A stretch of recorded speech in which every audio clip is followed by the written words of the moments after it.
Sä kuulit, mitä mä sanoin. Oliver tänne. Poika ei ole täällä. Älä valehtele.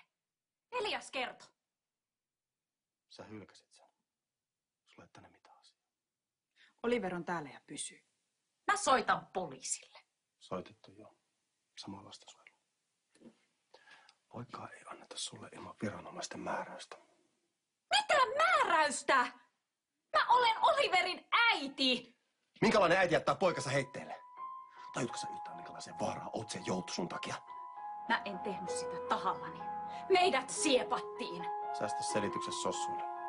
Ala vetää tätä. Tää ei jää tähän. Ei niin. Adoptoidaan Outseen.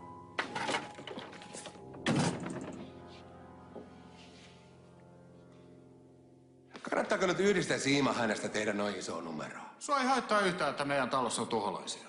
Yksi nähty rotta on 1000 piilossa. No, uskoo ken tahtoo. Hei, väitäks tota valehteleen? Aivan sama. Mä vaan en jaksa jankata enää tästä asiasta yhtään. Juntti mikä juntti. Toivottavasti se myrkyttäjä tulee pian. Mä en halua nähdä enää yhtään rottaa. Mä haluaisin ehkä vielä mennä. Mennäs kattoo. Mikki hiljaa tuonne kotiin. Isabella, sä oot tullut takas. Miten sä voit? Sä taidat tarvita nyt ystävän seuraa. Ja lasi viiniä. Et arvaakaan miten paljon.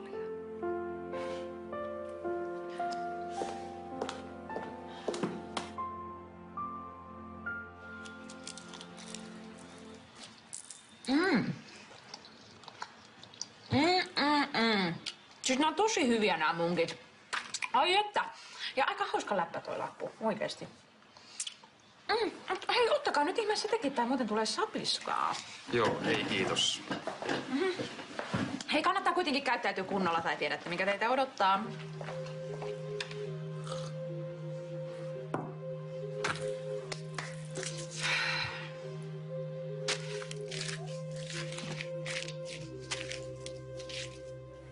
Siis yrittääkö Ossi adoptoida sun lapsen?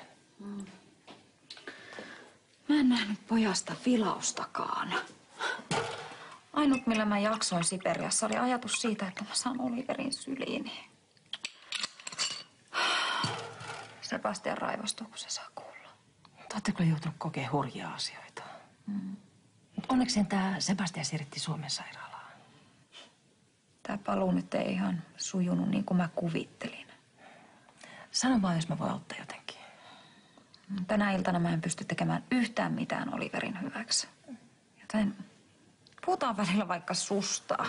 Puhelimessakin ehdittiin vaihtaa ihan vaan pikaiset kuulumiset.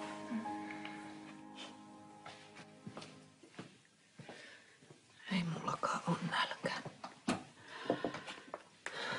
Mutta kai meidän pitää yrittää jotain saada alas. Mä ymmärrän sen, että teillä olisi Siperiassa vaikeat, mutta miksi vaari piti hylätä meidät sen takia? Jokainen reagoi vaikeuksiin omalla tavallaan. Ehkä Seppo sua on hylännyt. Se lupasi pitää suhun yhteyttä, kunhan asettuu. Tietäispä vaan, että mihin se on menossa. Sä oot rakkainta ja tärkeintä, mitä Sepolla täällä on. Mäkin toivoin, että se jäisi. Ja mä tein kaikkeni, että se ei...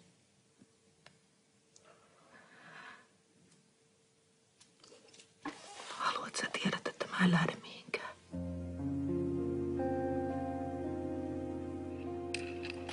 On Isabellalla pokkaa vaatia poikaa takaisin, vaikka itse hylkäsi. Ja tulee varmasti vaatimaan uudestaan. Onneksi sitä tarvitse antaa sille ilman Sossun päätöstä. Isabella on häikäilemätön. Se voi keksiä ihan mitä vaan. Se ei koske poikaan pikkusormellakaan niin kauan kuin mussa henki piisee.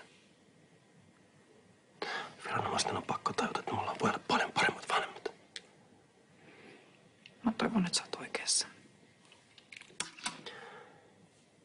Nyt keskitytään pitämään pojasta huolta. Ja hoidetaan adoptio-asia kunnialla päätökseen. Miks vaan?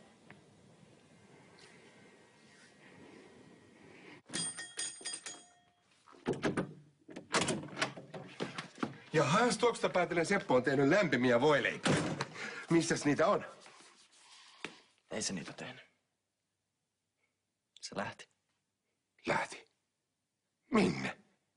Kohta alkaa lätkämatsi ja mä ajattelin, että me voitais juhlistaa Sepon kotipaluuta samalla. Vaari muutti pois kotota.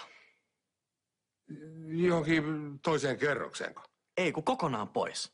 Pihlaakadulta Helsingistä. Mutta miksi? Sehän mullekin epäselväksi. Vaarilla oli sulle jotain. Se käski antaa tän sulle. Ja se halusi, että mä huolehdin siitä, että sä saat tää sun veikkauspäätös takas. Se ei puhunut mulle mitään. Parhaalle kaverille.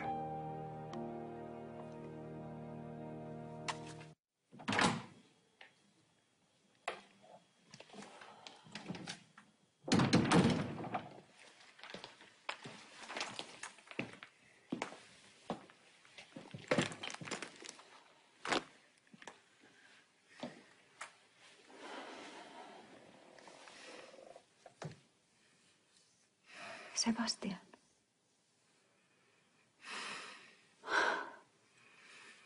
Isabel.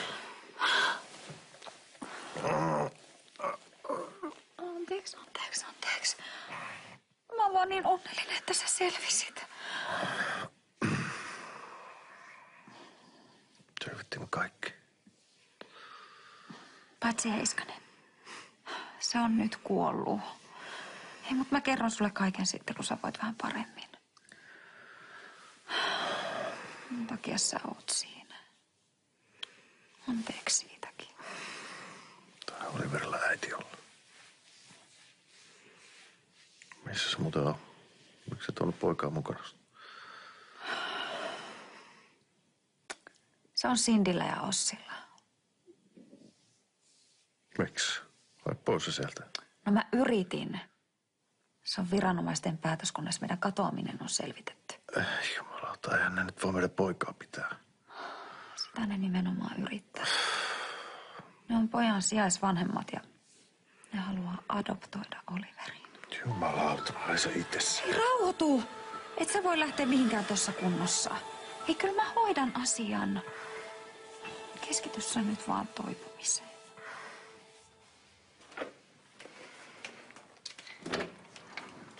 Katariina, mennä tulistaa sua vaatteet päälle. Voisiko toi nyt antaa olla? Anteeksi. Itse, sori. Tsemppiä. Joo, sori. Faijalla on edelleen loistava huumorintaju. Joo, no mulla sitä ei ole enää kohta ollenkaan. Miksi joka ikinen kerta, kun mä yritän keksiä sulle jonkun ihanan erottisen yllätyksen, niin kaikki menee mönkään? Tulis duunissa sanomista siitä kuvasta? Kannet oli laittanut keittiön tarjolle meheviä munkkeja, terveisin tohtori Mäkelä. No sori. Antoiko pomo palautetta? No sehän tästä vielä puuttuisikin. Turha sitä kuvaa enää stressaa. Unohdat sen jutun, niin kaikki muutkin ottaa sen nopeasti. Niin, no sä oot kyllä varmaan ihan oikeassa.